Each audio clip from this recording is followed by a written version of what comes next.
김영훈의 질병백과를 시작하겠습니다. 오늘의 주제는 DSM-5에 의한 ADHD의 진단과 연령별 ADHD입니다.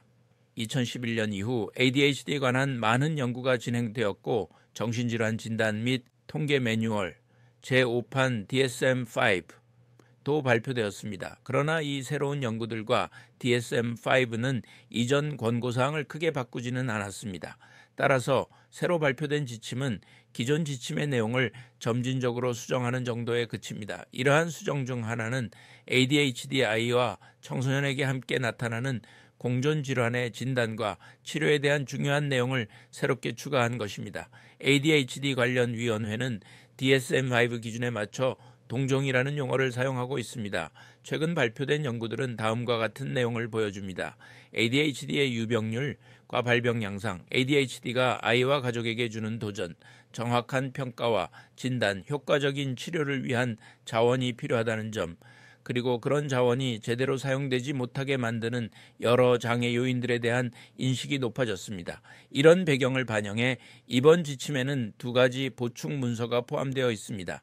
ADHD와 청소년의 진단과 치료를 위한 치료 알고리즘 POCA, ADHD 치료 과정에서 나타나는 제도적 사회적 장벽에 대한 설명문. 이 보충 문서들은 1차 진료의들이 ADHD의 평가, 진단, 치료를 제대로 수행할 수 있도록 돕기 위해 작성되었습니다. 비록 이 문서는 주로 미국 소아 청소년을 대상으로 하지만 다른 나라나 문화에서도 필요에 따라 수정하여 활용할 수 있습니다. 교육제도 관련 조항 등. 패널은 먼저 복합 ADHD라는 용어를 정의하기 위해 정보를 수집했습니다. 이 과정에서 ADHD 치료를 더 어렵게 만드는 공존질환 3가지 범주를 살폈습니다. 의료적 질환, 정신건강 문제, 발달 및 학습장애 또한 ADHD의 복잡성을 높이고 아이의 일상 기능에 부정적인 영향을 주는 여러 요인들의 중요도를 평가하고 우선순위를 정했습니다. 최종적으로 복합 ADHD는 다음 기준에 해당할 때 진단할 수 있도록 정의되었습니다. 나이가 매우 어리거나 4세 미만, 나이가 많은 경우 12세 이상, 공존질환이 있는 경우, 자폐, 불안, 우울, 만성질환 등 일상생활의 중등도 또는 심한 어려움이 있는 경우, 진단이 명확하지 않거나 기존 치료에 효과가 없을 경우 ADHD의 유병률에 대하여 말씀드리겠습니다.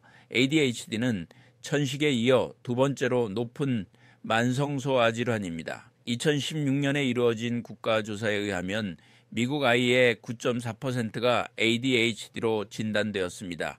미국 질병관리본부 CDC는 미국 소아 청소년 4,500만 명 307세 이 ADHD를 앓고 있으며 이 중 35%가 정신건강 서비스를 받기 위해 전문센터에 의뢰하고 있다고 보고했습니다. 많은 사람들은 ADHD의 유병률이 최근에 수십 년간 증가하였고 이는 환경적 요인에 기인한다고 믿고 있지만 이는 사실과 다릅니다.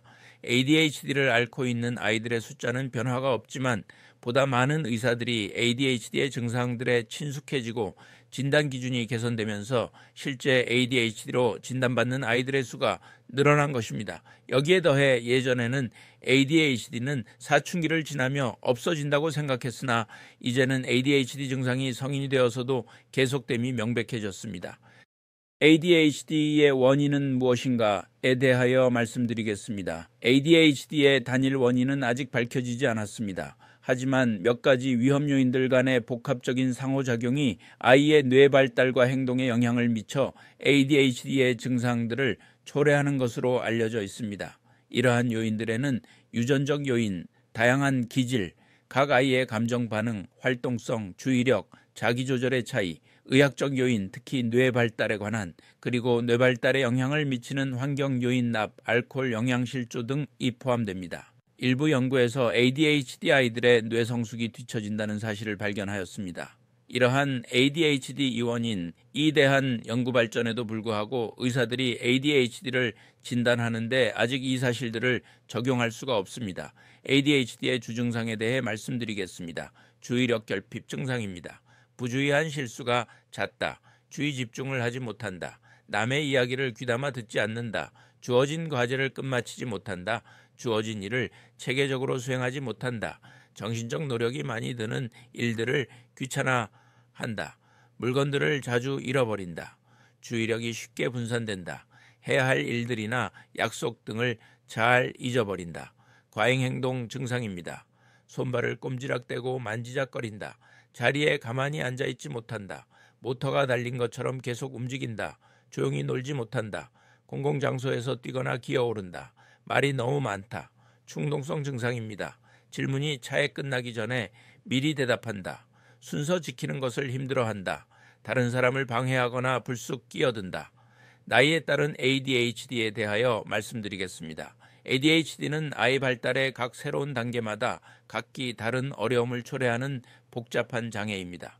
ADHD가 발생할 위험을 가진 아이들은 빠르면 학령정의부터 일부 증상들을 보이게 되고 이는 보통 청소년기를 거쳐 성인기에 이르기까지 지속됩니다. ADHD는 때로 학령정의에 진단되기도 하는데 이러한 아이들은 매우 심한 과잉행동과 충동성을 보이게 됩니다. 아이가 커서 청소년이 되면 ADHD 관련 행동들은 지속되어 이러한 인생의 이른 시기에 문제가 될 수 있습니다.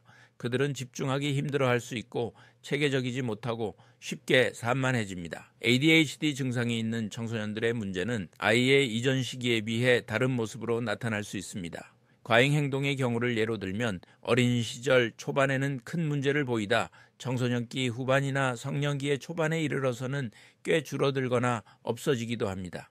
주의력 결핍과 충동성의 경우는 문제가 지속되어 성인기의 교육, 업무 처리, 대인관계 등에 영향을 미칠 수 있습니다. 학습장애와 같은 문제들과 다른 감정적, 행동적, 사회적 문제들 또한 시간이 흘러도 계속되어 완전히 해결되지 않을 수 있습니다. 소아신경과 전문의 김영훈 교수였습니다.